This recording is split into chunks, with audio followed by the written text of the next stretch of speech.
Hi students, तो पिछले lecture में हम कुछ थ्योरम्स के बारे में देख रहे हैं। आज उसके आगे देखते हैं। एक थ्योरम है, बहुत ही इंपॉर्टेंट थ्योरम है कि V क्या है, एक फाइनाइट डायमेंशनल वेक्टर स्पेस है। W है कोई वेक्टर स्पेस है, इस पर कोई कंडीशन नहीं है, ये फाइनाइट भी हो सकता है, इनफाइनाइट भी हो सकता है। एंड वेक्टर है W1 W2 Wn n finite vector है। ये बेसिस हो भी सकते हैं और नहीं भी हो सकते हैं। इट बिलोंग्स टू W, ये क्या है, वेक्टर स्पेस W के है, उसके वेक्टर है, n वेक्टर है। Then there exist unique linear map T V to W such that T of UI equal to WI। तब एक यूनिक लीनियर मैप एग्जिस्ट करेगा जहाँ T of UI equal to WI। अब देखो, जो ये क्या है, U1 the B is basis, क्योंकि V है फाइनाइट डायमेंशनल वेक्टर स्पेस है, तो इसकी बेसिस है, बेसिस में एलिमेंट है U1 U2 U3 UN। तो इसके जो फाइनाइट डायमेंशनल वेक्टर स्पेस है, इसमें बेसिस के एलिमेंट है U1 U2 U3 UN। उसका प्रूफ देखते हैं।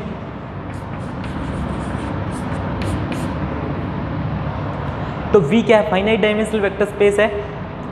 V फाइनाइट डायमेंशनल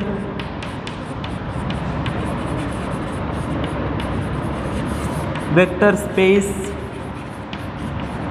तो इसकी बेसिस है, जिसमें बेसिस में कितने एलिमेंट है, इसकी डायमेंशन n मान लेते हैं, तो बेसिस में n एलिमेंट है। तो बेसिस है इसकी U1 U2 UN, ठीक है। अब वेक्टर स्पेस का कोई भी एलिमेंट मान लेता हूँ x, let x belongs to V।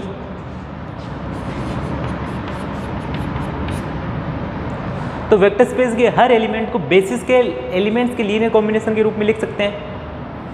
तो x can be written as a linear combination of α1 U1 plus α2 U2 dot dot dot dot αn UN। यहाँ देखो, ये α1 α2 αn ये are unique, the scalars are unique, यानी x का जो representation है वो यूनिक रिप्रेजेंटेशन है। जो स्केलर्स आएंगे वो यूनिक होंगे, the scalars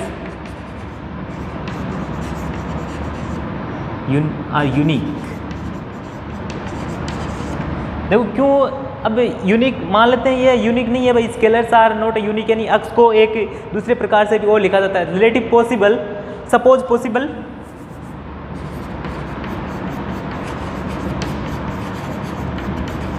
x can be written as a इस टाइप से β1 U1 प्लस β2 U2 βn, यानी x को β1 β2 β1 स्केलर्स के इस टाइप से भी लिखा जा सकता है, ठीक है। तो ये दोनों बराबर है, x ये भी x का रिप्रेजेंटेशन है, ये भी x का रिप्रेजेंटेशन है, तो ये इक्वल टू ये, तो क्या हो गया आगे देखो, α1 U1 plus α2 U2 αn UN equal to β1 U1 plus, ऐसा लिख सकता हूँ मैं, इसको सोल्व कर लेता हूँ। इसको मैं α1 U1, इसको मैं α1 minus β1 U1 plus and so on αn minus βn UN equal to 0। अब देखो U1 U2 UN are linearly independent, क्योंकि ये बेसिस के एलिमेंट है, तो ये लीनियरली इंडिपेंडेंट है। तो α1 minus b1 equal to 0, αn minus bn equal to 0। तो α1 equal to b1 and α2 equal to b2, αn equal to βn, α1 equal to β1, α2 equal to β2, αn equal to βn, यानी ये दोनों element एक ही है। तो ये जो रिप्रेजेंटेशन है वो यूनिक है। अब एक मैप डिफाइन करते हैं, लेट डिफाइन अ मैप। तो define a map, let define a map T of V to W, किस टाइप से, T of U equal to α1 W1 α2 W2 αn W है। तो हमने एक मैप डिफाइन की T of V to W equal to T of x equal to मान लेते हैं T of X equal to X है ये वाला, X equal to alpha 1 u1 alpha 2 u2 alpha n un, इस प्रकार से डिफाइन की alpha 1 w1 plus alpha 2 w2 plus dot dot alpha n wn। ये जो मैप है वो क्या है, वेल डिफाइन है, ये आसानी से चेक कर सकते हो क्योंकि ये जो रिप्रेजेंटेशन है यूनिक है, तो आप देख सकते हो आसानी से। तो T is a well defined,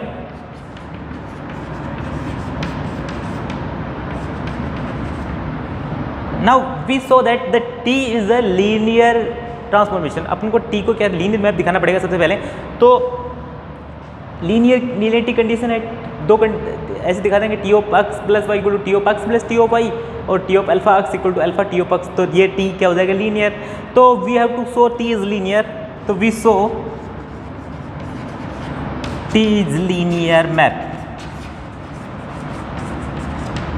तो लीनियरिटी के लिए एक एलिमेंट ले लेते हैं y, y is an element है, y is belongs to v, एक एलिमेंट है तो v के हर एलिमेंट को, y एक एलिमेंट है किस टाइप का,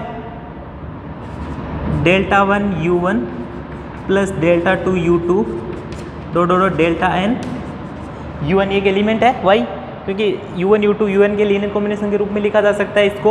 अब t ऑफ ui हमने t किस प्रकार से डिफाइन किया है, ये देखो t हमने डिफाइन किया है इस प्रकार से कि जो t ऑफ x क्या है, अल्फा 1 u1 अल्फा 2 u2 किस प्रकार से डिफाइन है, अल्फा 1 w1 प्लस अल्फा 2, यानी जो स्केलर है वो बाहर आ जाएगा और w1 आ जाएगा ना। तो ये delta 1 w1 plus delta 2 w2 dot dot delta n wn, इस टाइप से T of y. Now x क्या है, अक्स अपने पास ये रहा, तो we adding x plus Y, तो एक्स प्लस वाई क्या आ गया, तो x plus y equal to देखो डेल्टा 1 अल्फा 1 कोष्टक alpha 1 delta 1 u1 plus alpha 2 delta 2 u2 dot dot dot alpha n delta n un। अब अप्लाइंग टी, तो T of x plus Y, तो T किस प्रकार से डिफाइन किया अपन ने कि स्केलर्स बाहर, और टी ऑफ w1, तो alpha 1 plus delta 1 w1 plus alpha 2 delta 2 w2 alpha n delta n wn। तो ये आ गया, ये देखो ये आ जाएगा alpha 1 w1 alpha 2 w2 alpha n wn plus delta 1 w1 delta 2 w2 plus delta n wn। तो ये आ जाएगा alpha 1 w1 dot dot alpha n wn plus delta 1 w1 plus dot dot dot delta n wn। तो ये वाला ये आ जाएगा, ये तो एक्स है, ये क्या है, टी ऑफ एक्स, ये है टी ऑफ वाई, इससे ये अल्फा 1 w1, ये तो टी ऑफ एक्स है, और ये क्या है टी ऑफ वाई, तो T of x plus y equal to T x plus T y. तो एक तो हो गया। अब दिखाएंगे T of alpha x equal to alpha T of x, ठीक है। अब सेकंड प्रॉपर्टी दिखाएंगे अपन, T of alpha x equal to alpha T of x. तब ये टी क्या हो जाएगा, हमने जो डिफाइन किया था वो लीनियर ट्रांसफॉर्मेशन बन जाएगा। तो देखो एक्स क्या था, एक्स था alpha 1 w1 alpha 2 w2 dot dot alpha n w, नहीं अल्फा 1 w1 नहीं, टी एक्स क्या था, alpha 1 u1 plus dot dot dot alpha n un। ये था एक्स था अपने पास, ये वाला alpha 1 u1 alpha n un। तो T of alpha x, T of alpha 1 u1 alpha 2 u2 alpha n un। तो टी किस प्रकार से डिफाइन किया था हमने, जो स्केलर है वो बाहर आ जाता है, तो अल्फा बाहर आ जाएगा, तो alpha into alpha 1 w1 alpha 2 w2 dot dot alpha n W n, alpha common ले लिया तो alpha 1 W1 dot dot dot alpha n W n, तो ये आ गया alpha into T of alpha x। ठीक है, ये क्या है alpha into W1 plus alpha n into WN, ये है ठीक है टी ऑफ x, तो ये आ गया टी ऑफ x। ठीक है, तो ये टी क्या हो गया, लीनियर ट्रांसफॉर्मेशन हो गया।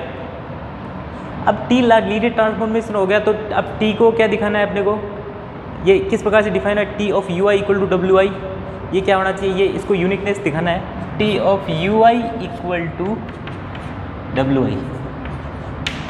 ये ऐसे क्यों डिफाइन है, कैसे डिफाइन कर सकते हैं इसको, देखो कोई भी वेक्टर है, देखो u1 वेक्टर है, देखो u1 for all i 1 is less than i is less than n, तो देखो u1 वेक्टर है टी ऑफ, देखो u1 वेक्टर को किस प्रकार से डिफाइन कर सकते हैं अपन, देखो u1 को रिप्रेजेंट किस प्रकार करते हैं, 1 डॉट u1 0 डॉट u2, ठीक है, u2 को 1 dot u2 0 dot u1 plus 1 dot u2, इस प्रकार i को किस प्रकार डिफाइन कर सकते हैं अपन, ui 0 dot u1 0 dot ui dot dot dot 0 dot un, इस प्रकार से डिफाइन कर सकते हैं। तो आप इस पर यदि t ये फंक्शन अप्लाई करता हूँ t ऑफ ui, तो ये देखो ये क्या आता है, हमने क्या माना था, इसको देखना है अपने को, लीनियर ट्रांसफॉर्मेशन ये देखना है, ये T of you I W I ये शो करना है, ये हमको शो करना है। तो हमने टी ऑफ यू आई जब अप्लाई किया था तो क्या आया, वो ट्रांसफॉर्मेशन माना था हमने, T of X equal to alpha 1 W1 alpha n WN, ठीक है, इस टाइप से माना था।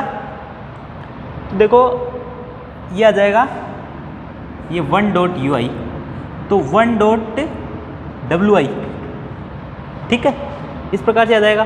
तो T of you I is defined by W I, ठीक है, जैसे टी ऑफ यू वन क्या आएगा, 1 डॉट W one, T of you I आएगा W1, T of u two आएगा W2, तो टी ऑफ यू आएगा WI for 1 is less than I is less than N। अब इसकी यूनिकनेस की बात करते हैं कि जो देर जो यूनिक होगा, ये जो लीनियर ट्रांसफॉर्मेशन होगा वो यूनिक होगा। तो यूनिकनेस, फॉर यूनिकनेस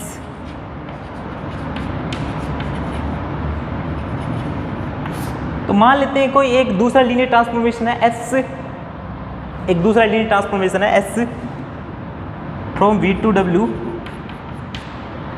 क्या है, S of UI equal to WI। तो अपने को सिद्ध करना है कि ये जो S और T है दोनों एक ही है, इन दोनों में कोई फर्क नहीं है। S ऑफ x क्या आएगा, S है alpha 1 W U1 dot dot alpha n UN, तो ये आएगा alpha 1 W1 dot dot alpha n W1, ये अल्फ़ा 1 बाहर आ जाएगा, S of U1 plus S of U2 plus S of U1, तो अल्फ़ा 1 W1 इस प्रकार से डिफाइन है ना। तो ये तो क्या था, ये तो टी ऑफ एक्स है, तो S X equal to T X, यानी ये जो लीनियर ट्रांसफॉर्मेशन होगा वो universal. This a very important theorem कि वी कोई फाइनाइट डायमेंशनल वेक्टर स्पेस है, तो डब्ल्यू की कोई कंडीशन नहीं है, तो जो इसके डब्ल्यू के वेक्टर है, एन वेक्टर है, तब एक यूनिक लीनियर ट्रांसफॉर्मेशन होगा T of V to W, इस टाइप का होगा, T of you I equal to W I.